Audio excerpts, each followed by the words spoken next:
Esta nueva sección o esta nueva fase del estudio, toda esta fase es el concilio de la letra a la práctica.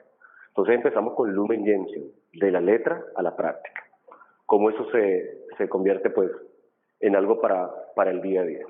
Muy bien, hermanos, buenas noches. Estamos empezando esta nueva fase en el estudio del Concilio Vaticano II. Para los que están siguiéndonos, básicamente esta fase, que es como que la fase ya casi final, nos faltan dos fases más, un poquito más adelante, se está refiriendo un poco a cómo los textos del concilio, cada una de las constituciones, se hacen práctica en la vida de cada día o en nuestra experiencia de fe. Entonces, previo a este momento, los hermanos han leído un documento que ustedes van a tener, está también en la página web de la comunidad, que es el testimonio del Padre James, es un sacerdote de la India, y que cuenta un poquito, o más bien nos muestra un poco toda la acción del Espíritu Santo al interior de la iglesia. Con algunos grupitos que pude hablar, yo les estaba diciendo, miren todo el poder que hay en los sacramentos, en la iglesia, en la oración.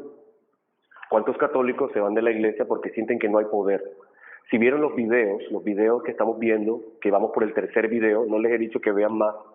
Yo sé que algunos ya han visto el 4 y el 5, y han visto casi todos ya algunos, pero hasta el tercer video se estaba hablando del bautismo en el Espíritu Santo. Aquí rápidamente en contexto. Civitas Dei es una comunidad que tiene espiritualidad de la renovación carismática. O sea, no estamos dentro de la estructura de la renovación, no pertenecemos a un gobierno dentro de la renovación, somos de la espiritualidad de la renovación carismática. Este texto que acaban de leer es un testimonio de la espiritualidad de la renovación carismática. Y esto apunta a eso porque al final de este proceso vamos a tener un retiro, y en este retiro, con un sacerdote que el Señor le ha dado el carisma, su carisma es suscitar los dones. Cuando este sacerdote dicta los retiros, el Señor activa los dones carismáticos en los hermanos. Y apuntamos a que aquí el Señor puede dar el don de lenguas, el don de interpretación de lenguas, el don de profecía, el don de sanación, todos esos dones que dieron en esta redacción. Pero como vieron con este testimonio de este sacerdote, estos dones no se activaron hasta que él no empezó un proceso de sanación interior. Y miren todos los problemas que tenía. El problema de la imagen, el problema de la autoestima, el problema de las emociones, los recuerdos, todo eso tuvo que el Señor sanarlo primero. Nos podemos convertir como el Padre James, ser católicos de doctrina, ser católicos de catecismo, pero no católicos de experiencia de fe. Algunos de ustedes aquí ya tienen unos dones que el Señor les ha dado, y quienes los tienen saben muy bien que estos dones vienen con una asistencia del Espíritu Santo. Empezamos rápidamente, estos son solo 10 minutos. Así que lo primero que hay que tener en cuenta es que los textos conciliares, concretamente la Lumen Gentium, porque estamos empezando por ahí, deben ser el punto de partida para un proceso que tiene, tres dimensiones. Pues que debe tocar, ahí decía, me volé la palabra tocar, que debe tocar tres dimensiones. La dimensión personal, la dimensión comunitaria y la dimensión pastoral. Vamos con la dimensión personal. En la dimensión personal hay tres elementos que se deben renovar o tres elementos que deben empezar a activarse en nuestra experiencia de fe. Y lo primero es que estamos llamados a redescubrir nuestro sacerdocio común bautismal. Cuando usted lo bautizaron, cuando lo ungieron con el Santo Crisma, el sacerdote dijo estas palabras: que sea sacerdote, profeta y rey. Pero en la práctica uno dice, ¿cómo así que profeta? ¿Cómo así que sacerdote? ¿Y cómo así que rey? El Concilio Vaticano II insiste que ya no estamos en la época en que estaba el clero y los fieles, sino que ya ahora habla, más bien retoma, lo que en la iglesia primitiva estaba muy claro, que todos hacemos parte del cuerpo de Cristo, que todos tenemos la misma dignidad, aunque diferentes ministerios, es decir, diferentes servicios. Los sacerdotes, más bien los que pertenecen al orden sacerdotal, diáconos, presbíteros y obispos, tienen la misión de pastorear, pero no quiere decir que sean más que nosotros, ni que tengan más dignidad que nosotros. Son tan bautizados como nosotros, y nosotros participamos de su sacerdocio, pero de una manera especial. Ellos tienen un sacerdocio ministerial, es decir, que tienen un ministerio particular para presidir la asamblea, pero nosotros concelebramos con ellos. Nosotros también somos sacerdotes. Y cuando ya tú te consideras sacerdote, eso cambia totalmente tu visión. Ya no eres el laico que simplemente va a misa el domingo y se acabó. hay una parte importante que toca tu vida. Segundo, tenemos que revisar nuestra experiencia de fe desde una resignificación de lo que significa ser laico. Antes del Concilio Vaticano II, ¿quién era un laico? El que iba a la misa a oír misa. Ya. No se te pedía nada más. Es más, eran vistos con sospecha los laicos que hacían evangelización, porque había un clericalismo demasiado arraigado.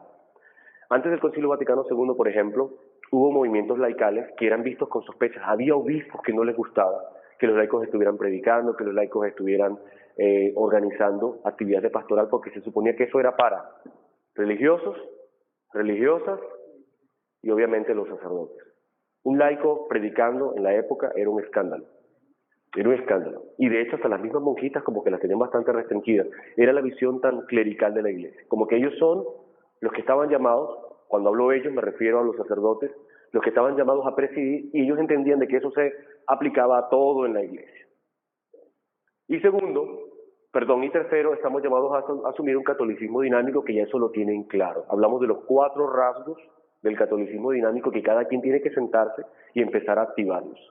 Soy una persona de oración, soy una persona que se forma, soy una persona que evangeliza y soy una persona que aporta a la evangelización. ¿Ya? Ahí lo dije en desorden.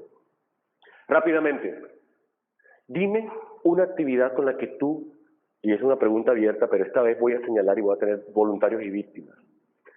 Una actividad o una actitud o un comportamiento o un rasgo que active mi sacerdocio común como fiel, como bautizado. Ivonne. La ayuda al prójimo. ¿Qué más? Repito. Una acción en la vida personal que haga, que demuestre que has redescubierto tu sacerdocio común bautismal. Servicio, ¿qué más? ¿Cuántos de aquí, por ejemplo, rezan la liturgia de las horas para santificar su día? Empezar la mañana rezando las laudes. Me llamaba la atención, se murió una amiga mía hace poco, se murió hace un mes, 3 semanas, Grace de Martes, Carlos Martes era su esposo, y ella se murió. Ellos pertenecen al camino neocatecumenal, al que yo pertenecí, es un movimiento de la iglesia, y me llama la atención de que cuando la gente se muere y va a jardines de la eternidad, ¿verdad? Donde está todo el mundo, y tú ves los sepelios de los que creen y los sepelios de los paganos. La expresión suena horrible, pero el pagano es el que cree que la muerte es una tragedia. Entonces tú ves, y mientras los que creen, ¿cómo estaba Grace? Estaba el féretro de Grace y era una fiesta. El sepelio fue con las laudes. Eso no lo entienden. O sea, un católico que ha redescubierto su sacerdocio bautismal preside, celebraron las laudes. No había ningún cura ahí, celebraron las laudes. ¿Cómo celebra su vida un creyente? Pues su vida se vuelve una liturgia. El cumpleaños, un creyente católico que ha recuperado su sacerdocio como un bautismal, no lo celebra como lo celebran los paganos. ¿Cuántos de ustedes cuando se están cumpliendo años dicen, los invito a celebrar la Eucaristía para darle gracias a Dios por los años de vida que me ha concedido? ¿Ok? Claro, los invito a rezar las laudes en mi casa o las vísperas esta tarde en acción de gracias. No, esa cosa como que eso es para los curas. Un rasgo fundamental es que tu oración se vuelve más la oración de la iglesia. Oras como la iglesia, no como ora la gente que no tiene formación. Las novenas no están mal, pero son como que el nivel más elemental de la oración. Ustedes vieron aquí a un laico, un muchacho de 20 años que dice quiero orar por usted. Miren esa relación. El Señor me ha inspirado a bajarme del bus, venir aquí y a orar por usted. Eso es un laico que ha redescubierto su sacerdocio como bautismal. Y el cura decía, yo el sacerdote dejándome imponer las manos de este pelado. Pero cuando el Señor te dé los dones que te quiera dar, tienes que ser consciente de que te va a mandar una misión. Hablando de quejarse con la administración, la semana pasada el Señor me regaló ser agente extraordinario de la comunión. El obispo nos envió hace 3 semanas, pero eso no se activaba sino hasta la parroquia cuando el padre hacía el rito. El rito fue el domingo a las 12 y nos impuso la insignia y oró por nosotros y yo decía a Dios, Y tú estás loco, o sea, me regala esto, ¿para qué? Para servir a los necesitados. Y a muchos de ustedes se los va a regalar también, a su tiempo. No es un privilegio, no es una medalla, no es que listo, ya después de 20 años de servicio están. No se trata de eso. Pero para que vean ustedes, miren cómo el Señor va llamando a redescubrir ese sacerdocio común bautismal. Rápidamente, revisar nuestra experiencia después desde una resignificación de lo que significa ser laico, que ya usted no viene a la iglesia a sentarse. Cuando usted lea en la Lumen Gentium, cuando habla del pueblo de Dios, que somos nosotros, yo no puedo ser un católico de misa de domingo y se acabó. Pasamos a la siguiente diapositiva, son solo 4. A nivel comunitario, primero hay que asumir una nueva experiencia de comunidad. Señores, ustedes están en una comunidad, no en un grupo de oración. Y eso hay que tenerlo claro. Dime una diferencia entre comunidad y grupo de oración. Jesús. ¿Grupo de oración simplemente se reúne orar? ¿Quiénes han estado en grupos de oración aquí? Todos hemos estado una que otra vez en grupo de oración. El grupo de oración se reúne a orar, hay una formación y se acabó, tú no tienes que ver con el otro. Es más, aunque el grupo de oración tenga tradición, es decir, 10 años, 15 años reuniéndose, la rotación de gente es muy, muy alta. Hoy vienen 5, mañana vienen 10, mañana 20 diferente a los 20 de la semana pasada, porque la idea no, o sea, ellos no tienen como prioridad crear lazos. Ellos vienen a orar. Y hay mucha gente que recorre todos los grupos de oración. Hay gente que es especialista en eso. Cada fin de semana está en un grupo de oración diferente. Y no pasa nada, hace parte de su experiencia de fe. Pero ya el Concilio Vaticano II empieza a hablar de la experiencia comunitaria de la fe. A raíz del concilio se crearon las comunidades eclesiales de base. La CEB, comunidades eclesiales de base. Esto es una comunidad eclesial de base. Tenemos una nueva imagen de parroquia. Ya no es la parroquia presidida por el cura y se acabó. Ahora la parroquia debe ser una comunidad de comunidades. ¿Se acuerdan que yo en un gráfico hace como 2 años, ¿se acuerdan la Tunatum, allá en tu casa, que dibujé y yo les decía que esta es la iglesia y esto debe ser la parroquia? Comunidad de comunidades, el barrejobo que se arma aquí en las parroquias, perdón, o sea, el lío que se arma aquí en las parroquias donde la gente está viendo y es un poco de gente peleando unos con otros. Debe ser una comunidad donde se transmite el amor de Dios. Para que el que esté afuera diga, ¡ay, qué bien se siente aquí, voy a volver! ¿Ya entiendes? Muy bien. Identificar en el propio carisma las huellas del concilio. Y aquí sí esto es un poco complicado. Para los hermanos que están afuera, nosotros pertenecemos a la comunidad Civitas Dei. Ese es nuestro carisma. Es nuestro carisma. Pero ¿cuántos de los que están aquí no saben cuál es el carisma de Civitas Dei? ¿Cuántos de los que están aquí no saben ni siquiera cuál es nuestra espiritualidad? ¿Qué se supone que la iglesia nos llama a hacer dentro de la iglesia? ¿Cuántos aquí han leído, o allá, el libro rojo? ¿Cuántos de los que están aquí han leído el libro azul? Son 2 documentos que Joaquín escribió sobre lo que se supone somos como Civitas Dei. Entonces es un reto, porque resulta que en eso que es Civitas Dei, en eso que se le ocurrió a Joaquín, están las huellas de lo que el concilio quiere que sea la iglesia. De hecho, ahora que estamos hablando de nuevos movimientos, nuevas comunidades, Civitas Dei tiene esta espiritualidad del concilio. Cuando tú veas en tu comunidad las huellas de lo que el concilio pidió, te vas a poder conectar con el concilio. Y eso es algo importante de hacer. Esta formación que estamos haciendo apunta a eso. Tercero, releer los signos de los tiempos en clave postconciliar. La iglesia cambió, el mundo cambió. Y hay gente que quiere evangelizar todavía a punta de rosario. No está mal. Pero no es la forma en que tú vas a llegar a una persona que está alejada. Los que estuvieron en nuestro primer evento, Aún queda Dios, y ahora se aproxima Aún queda Dios 2, la segunda, porque el Señor lo ha pedido. Cuando estuvieron en el evento de Aún queda Dios 1, es un evento fuera de una parroquia, o sea, el ambiente no era una parroquia, era un salón de eventos, un ambiente neutro para hacer la llamada a los que están afuera. Es decir, la evangelización de las periferias. Ahora hay que salir, o sea, hay que releer que el tiempo en el que estamos no es el tiempo en que todo el mundo iba a la iglesia porque quería ir.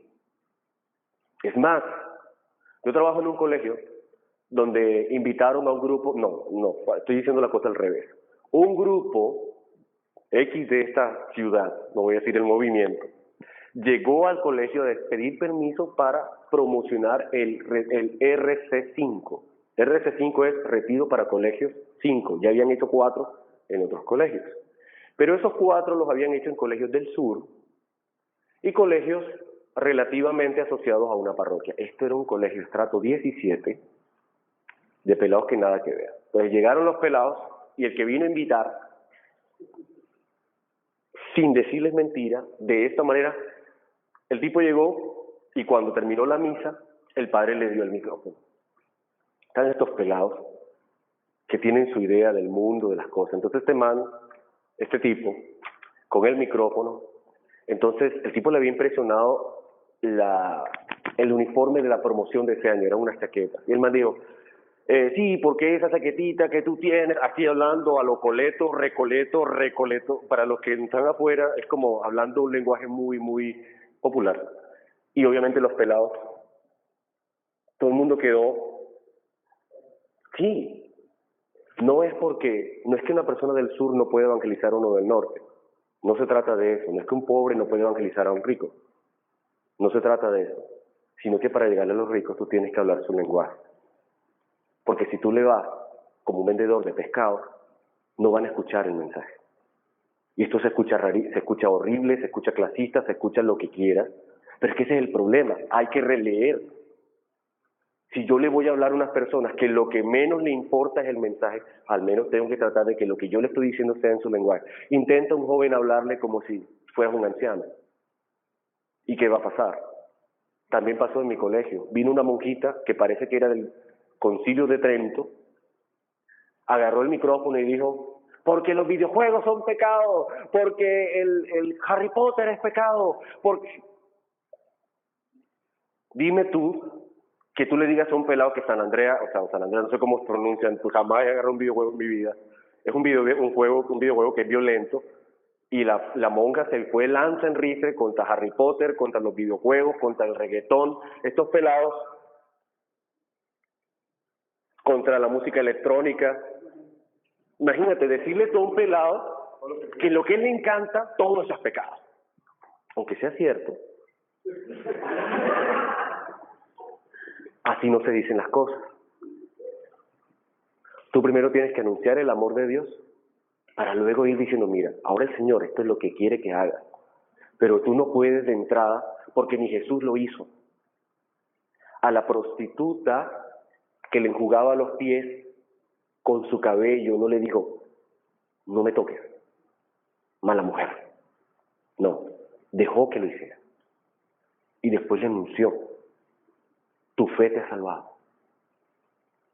Porque el que mucho ama, mucho se le perdona. Y al que mucho se lo perdona, mucho ama. ¿Ves? Entonces hay que hacer las cosas de otra manera. Y todavía hay gente evangelizando como que si estuviéramos 50 años atrás. Y por eso es que la gente no viene a la iglesia. Ahora, yo aquí, como esta gente ya crecida, obviamente puedo decir las cosas así. Pero donde hubiera una persona nueva aquí, estoy seguro que no vuelve a este grupo. Porque también eso hay que tener en cuenta. En las comunidades podemos, y yo lo reconozco, yo soy un poco agropecuario a veces para decir las cosas, un poco crudo, pero es porque ya esta comunidad no está para estar con mano de seda, creo yo. O si no me dicen y volvemos a las pincitas. ¿Ok? Seguimos. Y esta es la última, tranquilo hermanos. Pastoral. Resulta que lo primero es personal, luego la comunidad. Como Chivitas Day, pues tenemos unas tareas que hacer, pero resulta que esto no es para quedarse aquí. Estamos en un hermoso templo, en una hermosa capilla recién construida. Esto no es para quedarse aquí. Resulta que hay una misión, hay un trabajo pastoral. ¿Qué significa la palabra pastoral? Claudia, ¿qué es la pastoral? Pastoral, ¿a qué se refiere? La acción de la iglesia. Eso es la pastoral, lo que la iglesia hace. Y resulta que aquí también tenemos cuatro trabajitos que hacer. Lo primero, superar el clericalismo pastoral. Es que eso lo hace el cura, si el cura no lo hace, yo no lo hago. Es que eso lo tiene que hacer es el padre. No, tú no puedes visitar a un enfermo porque eso lo tiene que hacer el padre. Tú no puedes ir a una clínica a predicar la palabra porque no, que eso lo tiene que hacer el padre. ¿Y cuánta gente tiene eso metido en la cabeza todavía? El Concilio Vaticano II le pasó la pelota a los laicos. porque se dan cuenta de que es que los laicos son los que están en el mundo. El cura no puede llegar a todos lados, el cura de pronto no puede llegar a tu empresa, a tu consultorio, a tu trabajo, a tu universidad, pero tú sí. Y de hecho dentro del carisma de Civitas Dei es hacer presencia de Cristo en medio del mundo para construir las ciudades de Dios. Si no lo sabían, esa es nuestra espiritualidad. Hacer presencia en el mundo para construir el reino de Dios en medio del reino de los hombres. La ciudad de Dios en medio de la ciudad de los hombres. Segundo, comprometerse con la formación con miras a una pastoral de mediano y largo plazo. Y esto va a sonar terrible, va a sonar duro. Yo les recomiendo que ustedes vean el video y lo adapten a su parroquia. Esto no lo vayan a presentar a los hermanos. Pero si usted va por ejemplo, aquí en Barranquilla hay una iglesia evangélica que se llama protestante, que se llama Centro Bíblico Internacional. Del Centro Bíblico Internacional yo tengo compañeros que trabajan en mi colegio. Son músicos. Y me dicen, Roger, allá el pelado que quiera, que sienta que el Señor lo está llamando a la música, le pagan la universidad, le pagan los semestres de música para que pueda servir al Señor. O sea, lo mandan a la universidad a estudiar. ¿Cuántos laicos son profesionales en teología? ¿Con qué formación van siquiera a poder construir diseñar un plan de pastoral?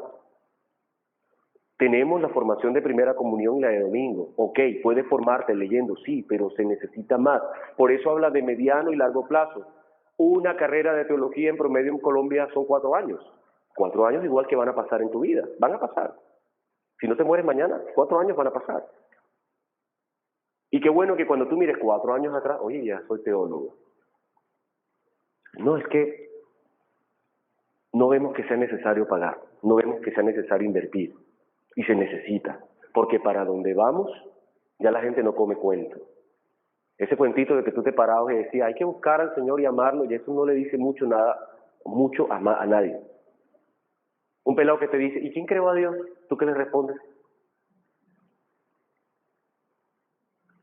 Dawkins dice que la iglesia o la fe es la fuente de la violencia y el racismo. ¿Tú qué respondes a eso? Dios te ama. Y ya con eso callaste al pelado. La sociedad en la que vivimos se ha hecho adicta a los argumentos en contra de Dios. Y si tú no tienes la formación, ¿cómo vas a responder? ¿Te va a decir el Señor? Yo, claro que sí. Tampoco estamos diciendo que no hay que contar con el Señor y nosotros tenemos que esforzarnos por hacer. No, el Señor te va a potenciar. Pero tú también tienes que llenar las vasijas.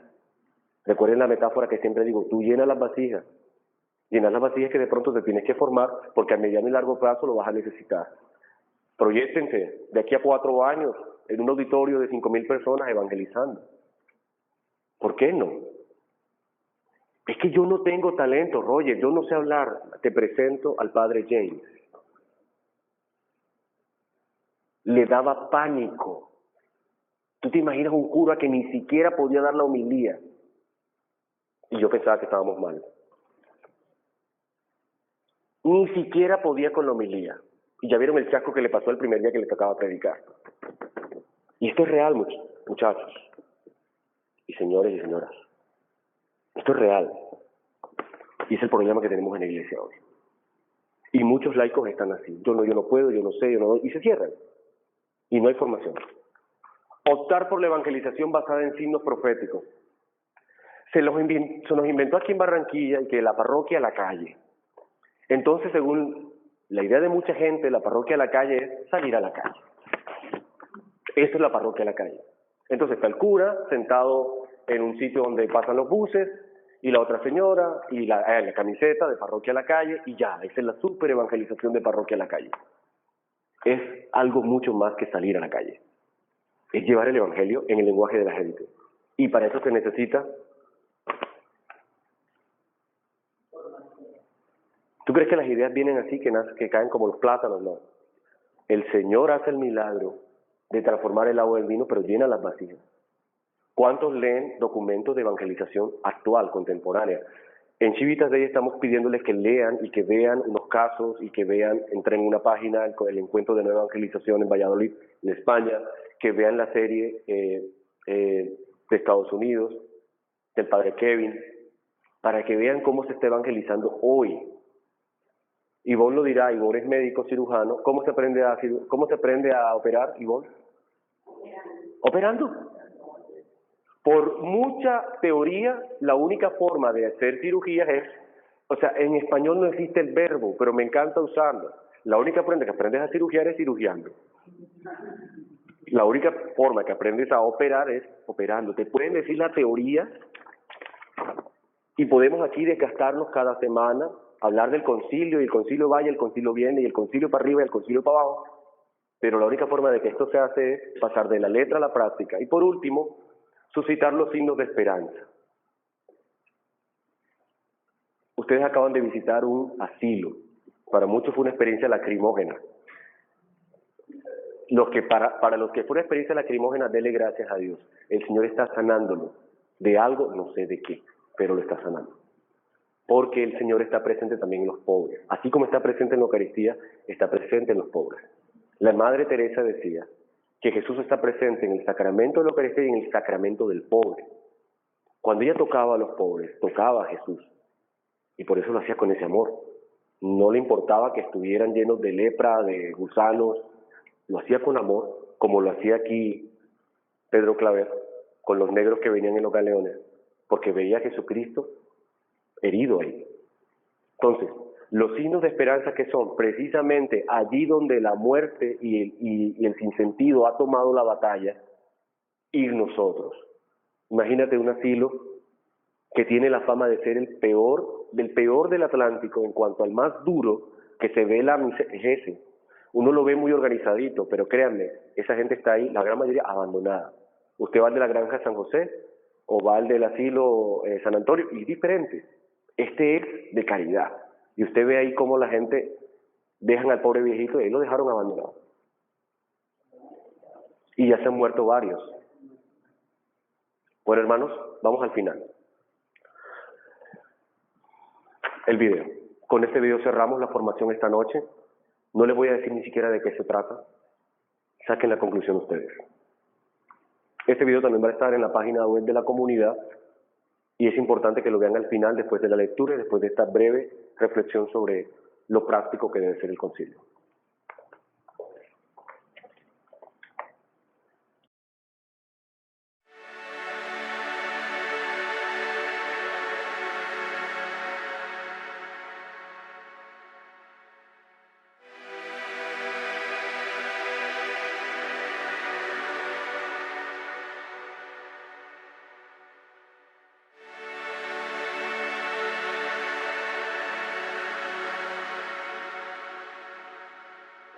Recuerden todo lo que he dicho sobre la evangelización y sobre el papel de los laicos cuando vean este video.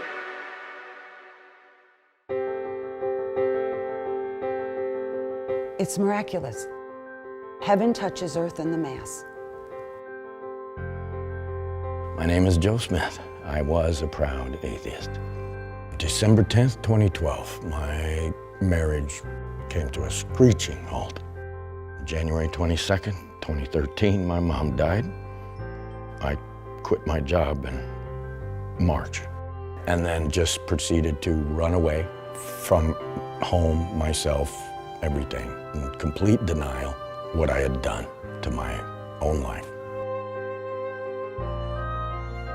My name's Jackie Piano, and I was a lukewarm Catholic. Looking back, I used God because I wanted to get married in the cathedral, so I could have the cathedral gown. When we had our daughter, used the church to baptize her. Once again, a beautiful white dress she wore, and I wasn't fed because I didn't know I was hungry. I just showed up and took what I could and lived my life. And that was for 30 years.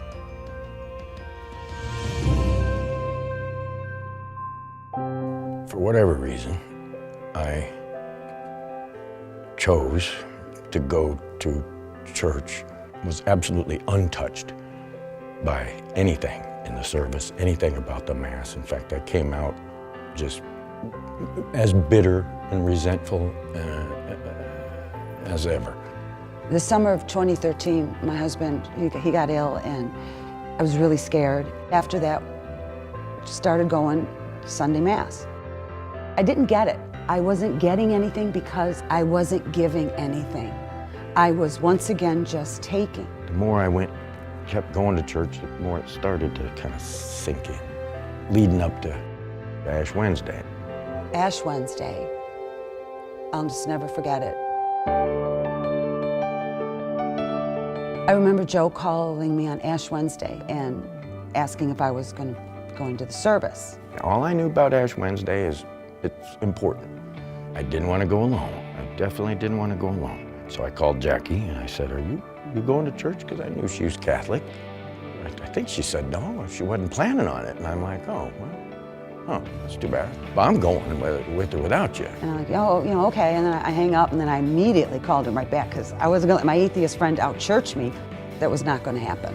I was, I don't know, I was self-conscious, fearful. I don't belong here. And I was always praying for this poor atheist, this poor soul of this atheist. He's so lost, he's so lost. God save his miserable soul. Whew. I don't think that church had even started. But man, I just collapsed on my knees. It was the first time I prayed in, I don't know, pretty much ever. And I was just so sorry. So sorry for everything. So sorry for the entirety of my existence. And this is where the moment enters miraculous, because I realized the prayers I was praying for him in my Catholic, oh, I'm a good person mentality, something happened.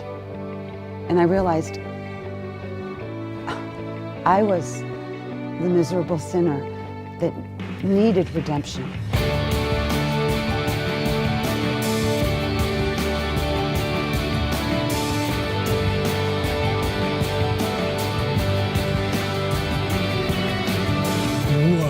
I just felt like lighter. This is whoosh. All this, your whole existence is, you're free. Everything changed. That's Jesus. There's power. There's power in his name. There's power in his presence. After Mass, like, there's so many emotions, and I wasn't ready to just go home. So I went to Benji's, Jewish deli.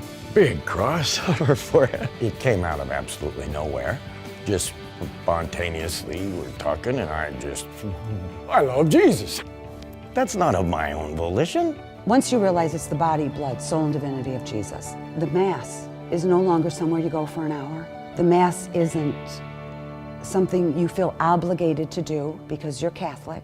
The Mass is something you run to. Nothing needs to change in the Mass. People need to understand the Mass. People need to listen to the Mass. Listen. Just listen. Just silence yourself and listen. God appears. He enters our lives right then and there. It's a miracle. The Mass is perfect.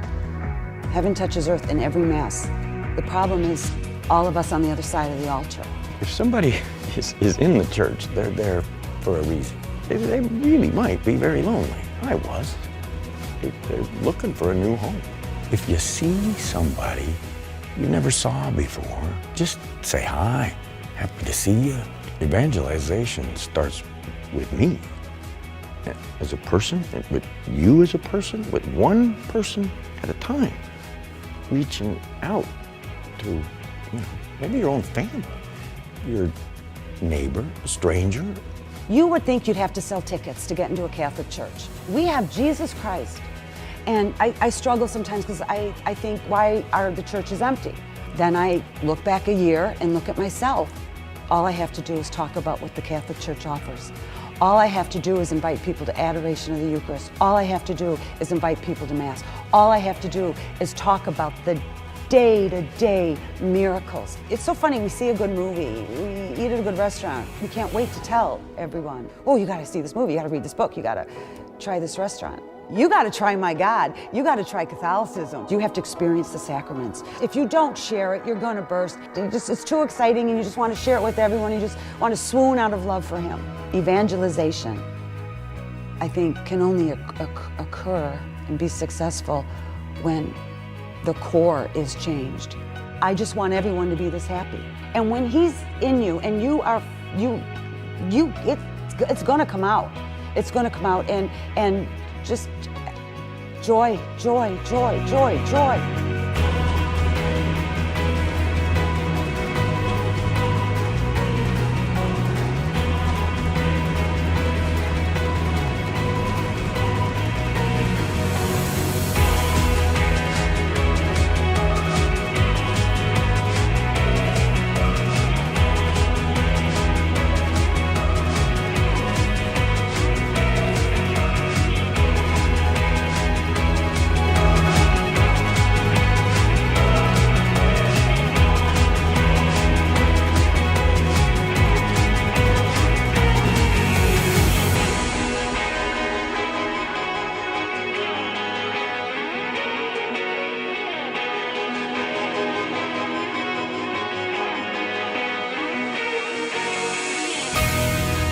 Esto fue de la Arquidiócesis de Milwaukee, en Estados Unidos, y está claro en el video todo. Lo que hemos dicho en la charla, lo que hemos dicho, lo que vieron aquí, hay poder en la iglesia, poder en los sacramentos, compártanlo.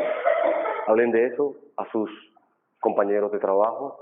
Hey, este padre tiene un don para la confesión, esta Eucaristía, compártanlo.